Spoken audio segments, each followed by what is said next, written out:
এয়া কলিকতাৰ নেতাজী সুভাষ চন্দ্ৰ বসু আন্তঃৰাষ্ট্ৰীয় বিমানবন্দৰ।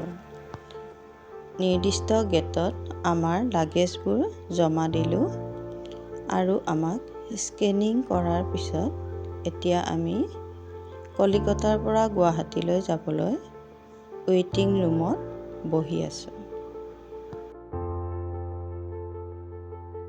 আমি কেলকাতা এয়াৰপোৰ্টত ইণ্ডিগো এয়াৰ ইণ্ডিয়া, অসাকা আদি কৰি এয়াৰবিলাক আহি আছে, গৈ আছে। এইখন আমাৰখন অসমৰ পিছত আমি প্ৰৱেশ কৰিম। কেলকাতাৰ পৰা উৰা মাৰিছে আৰু ইণ্ডিগো এয়াৰ ফ্লাইট গুৱাহাটী 1 ঘণ্টাৰ পিছতে পাই আছোঁ।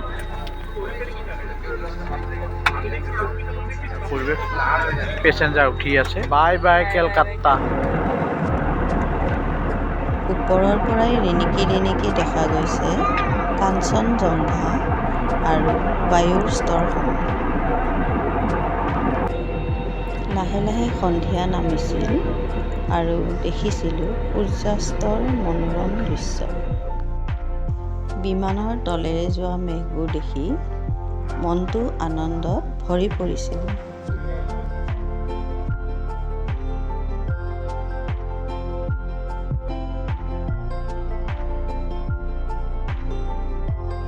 ইতিমধ্যে আমি Kolkata পাইছিলোঁহি।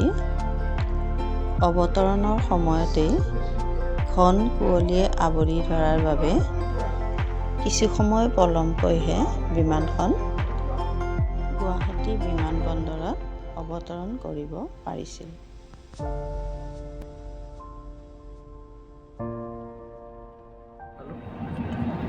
Bye bye Calcutta, bye bye Ahmedabad, welcome Guwahati. এয়া গুৱাহাটীস্থিত লোকপ্ৰিয় গোপীনাথ বৰদলৈ আন্তঃৰাষ্ট্ৰীয় বিমানবন্দৰ। আমি লাগেজ বেল্টৰ পৰা নিজৰ বেগবোৰ লৈ ঘৰমুৱা হ'লোঁ।